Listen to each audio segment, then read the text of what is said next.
Sarah is completely useless in the kitchen, Jake declared, causing the room to grow icy as everyone's eyes shifted toward me. Bolstered by their reaction, Jake's voice grew louder. Have you ever tasted a meal I've made, or are all your meals eaten at your lover's house? I took a deep breath and held up the documents that proved Jake's infidelity.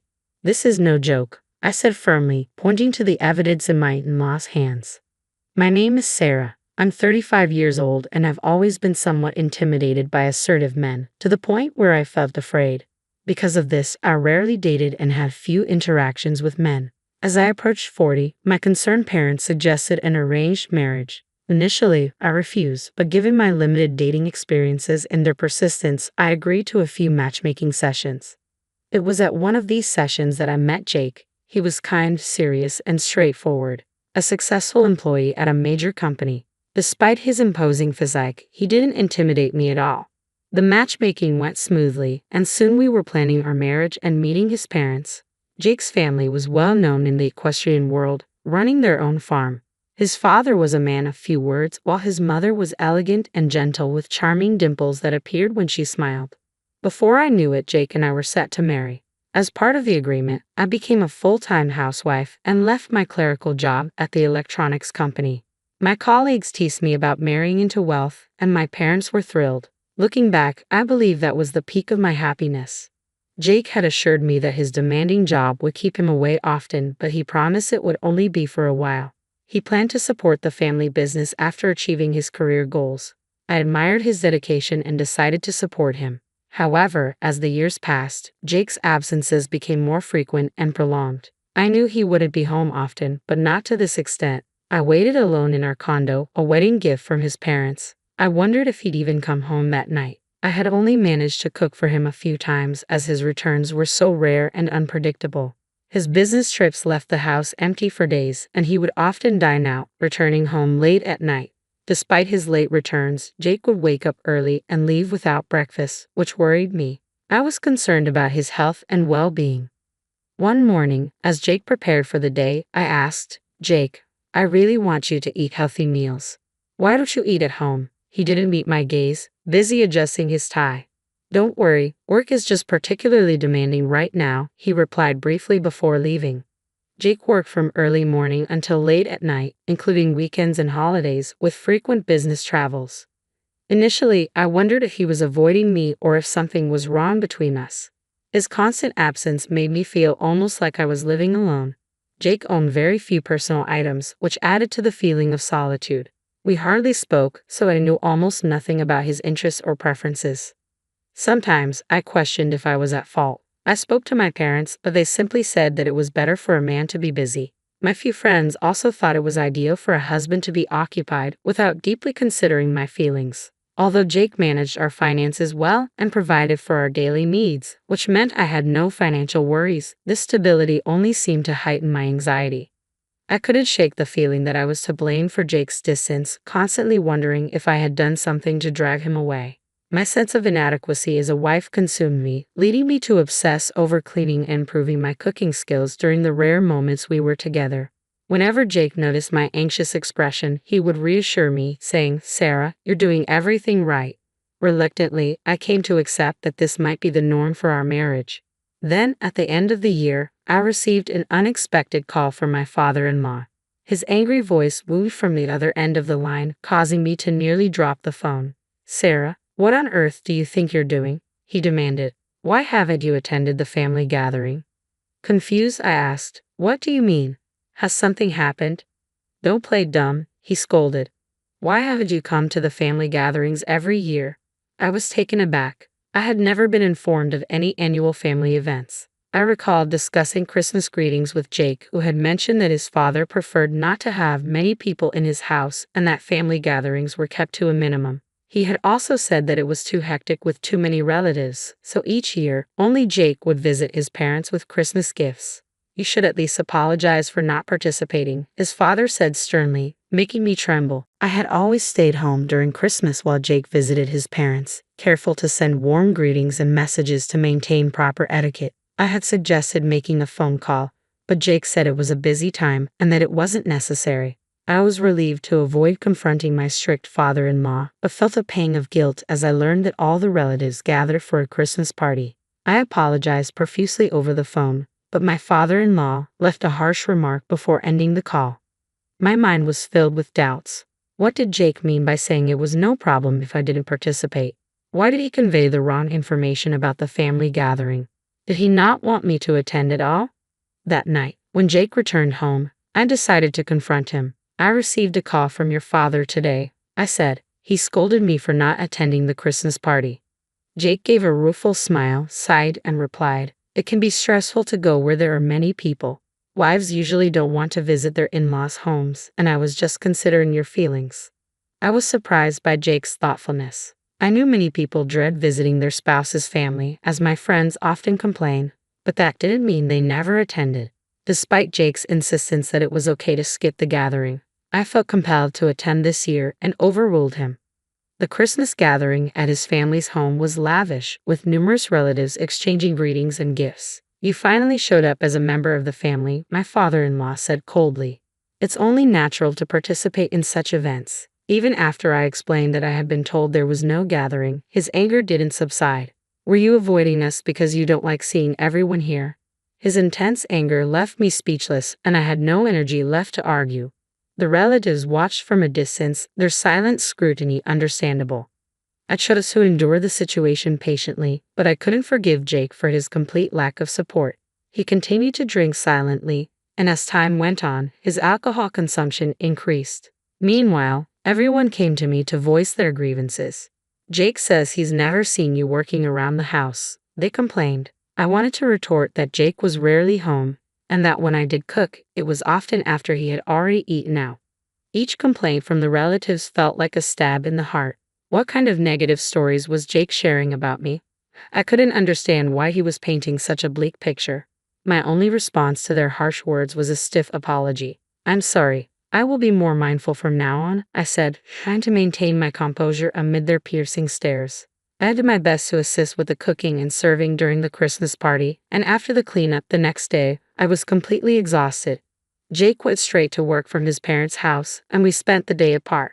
Returning home, I took a deep breath and reflected on the strange situation.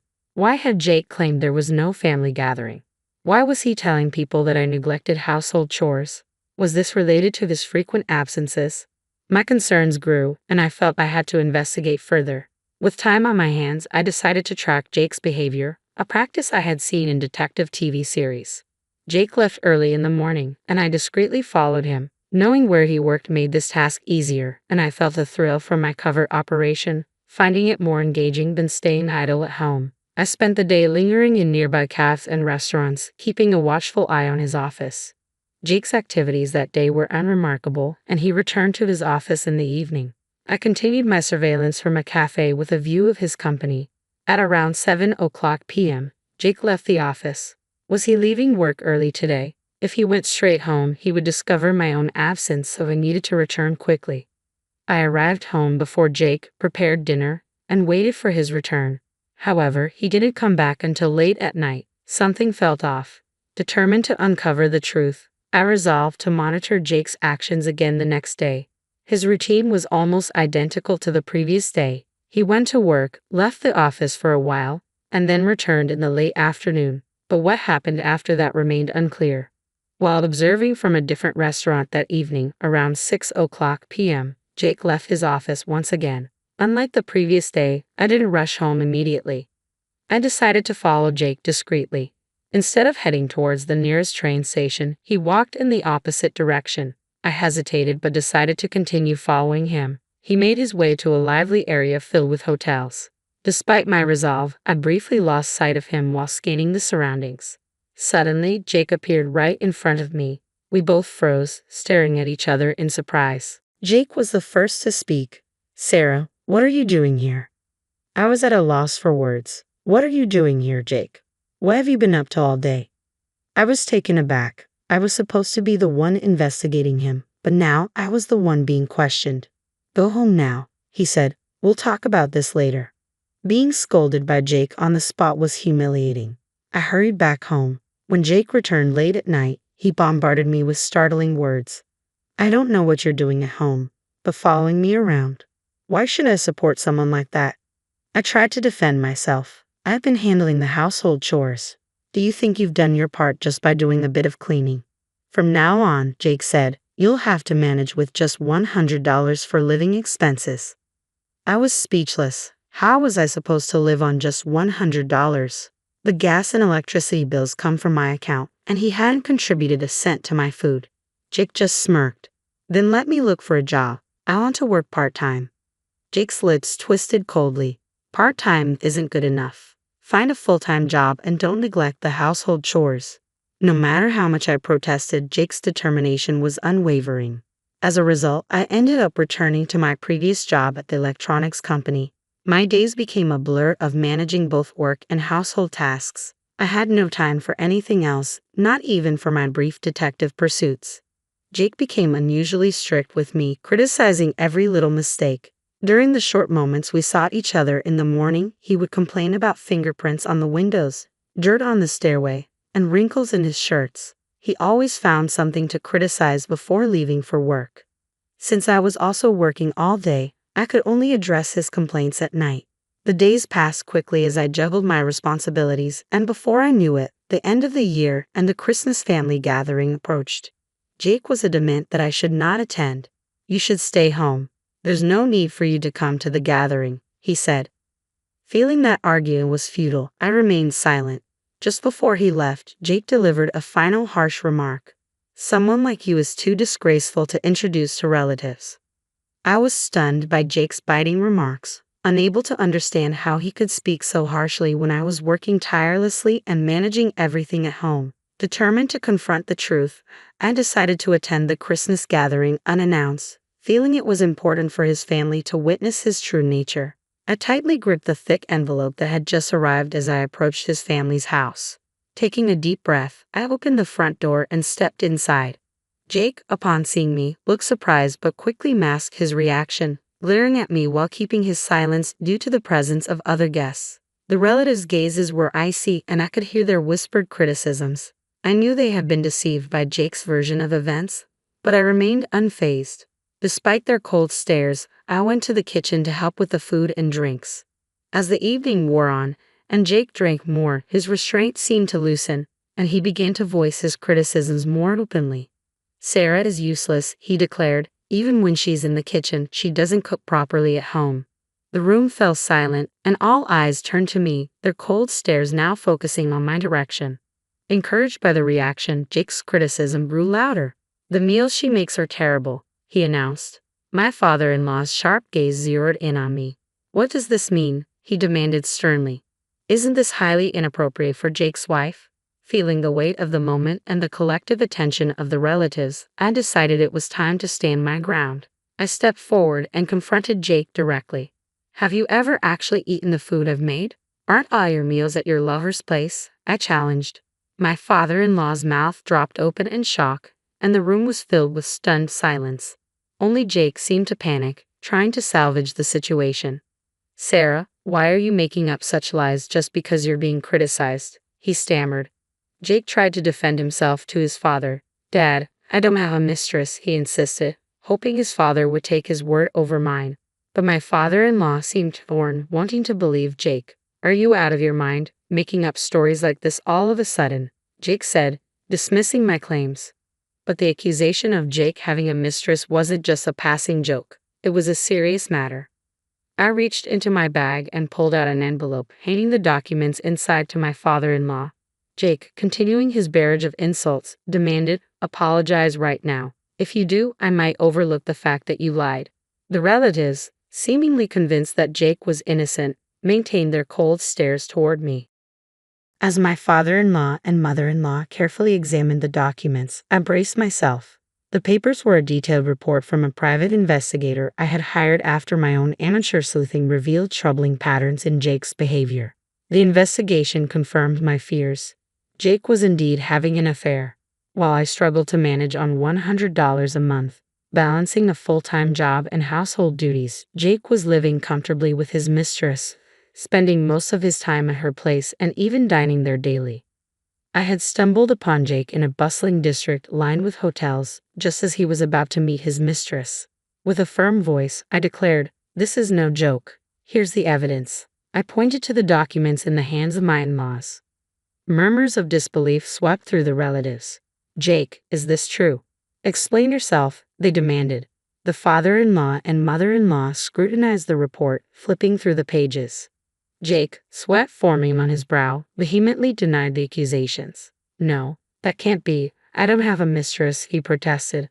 The documents contained numerous photos, including shots of Jake entering an apartment that wasn't ours, holding hands with an unknown woman.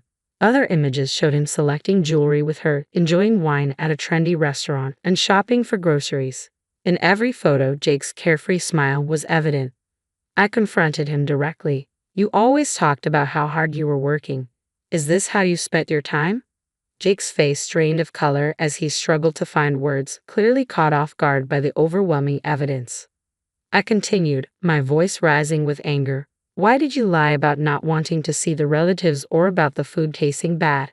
Why distort the truth until the very end?" Jake persisted in trying to twist the facts, and I was deeply disappointed by his reaction. The room fell silent during our heated exchange. Then, my mother-in-law's sharp voice cut through the tension. "Jake, what on earth are you thinking?" Her voice, usually calm and composed, was now harsh and fierce. Even Jake seemed taken aback by her authoritative tone. She turned to me, her expression intense. "Are you trying to claim that all this evidence is false? Explain yourself properly." Her sudden shift from calm to furious was both frightening and compelling. The relatives stood silent, clearly intimidated by her presence. Jake, kneeling, began to speak in a subdued voice. "I've been involved with this woman since before our marriage. We met in a shop in New York." Murmurs of disbelief spread among the relatives as both my father-in-law and mother-in-law glared at Jake, their expressions stern. Jake's eyes were wet with tears, and droplets fell to the floor. "I thought I could just marry someone suitable and live separately." "That suitable person you're referring to is me," I interjected. Jake bowed deeply. "I'm sorry. I thought you weren't interested in marriage, so as long as I provided money, it would be fine. I was wrong. I want to marry her. A life without love or affection with you wasn't what I wanted. I needed a way out." I was stunned by his admission. "Do you realize how incredibly selfish you're being right now?" Jake's voice trembled. "I'm truly sorry. I thought I'd only be considered an adult if I got married, and I thought once married, I wouldn't face nagging." He had assumed that while his parents were strict about marriage, they wouldn't interfere with a subsequent remarriage. He wanted to divorce first, so he could be open about his affair, and then remarry without issue, shifting the blame onto me while portraying himself as the victim. Jake's decision to set the monthly allowance to $100 was clearly meant to hinder my investigation into his affair. With so little money, I would have had no means to dig further, and taking a full-time job would only reduce my time for probing. However, Jake hadn't anticipated that I might hire a private detective. His short-sighted actions led to this moment of public humiliation. Infidelity was always condemned in our family, and Jake's betrayal of me after all my efforts was unforgivable. My mother-in-law's anger was palpable. Her temples bulged with rage as she confronted him. Jake, sobbing and sniffling, pressed his face to the floor, his tears and runny nose mixing in a pitiable display. "You are a disgrace to this family," my mother-in-law declared. "From now on, you are to sever all ties with us." The shock among the relatives was evident. It was clear that her word was final, and the father-in-law nodded in quiet agreement. There was no longer a place for Jake in the family. His infidelity and lies had led to his disarmament. Jake stumbled to his feet and left the room in tears. After he departed, my mother-in-law approached me, taking my hand with a firm grip and bowing her head. "Sarah, I am so sorry for Jake's unforgivable behavior. Please divorce him," she pleaded. The father-in-law also expressed his regret. "We fully trusted Jake and never imagined he could do such a thing. I deeply apologize for accusing you unjustly and shouting at you," he said. Though usually reticent and stern, he was remarkable in his ability to admit mistakes and apologize. The mother-in-law, holding back tears, continued to support me, revealing her strength as the backbone of the family. Jake's behavior was a stark contrast to the values instilled by such wonderful parents. Eventually, I reconciled with my in-laws, and the divorce proceedings with Jake were swiftly finalized. As Jake had hoped, once disowned by the family, he lost his prestigious family backing. His career was affected, he was removed from any path to promotion and now worked as an ordinary employee with significantly reduced income. His mistress also left him abruptly, ending their relationship. I received a fair division of assets from Jake, along with a generous amount from his family, and with the unexpected money, I enjoy occasional trips abroad. I continue to live comfortably in the marital flat, which I was allowed to use freely. Jake's presence is barely felt, and I lead a relaxed life. Despite the scandal, I've managed to return to work and now have a stable income, securing my future. I still occasionally communicate with my in-laws and am even invited to family gatherings at Christmas, though I politely decline.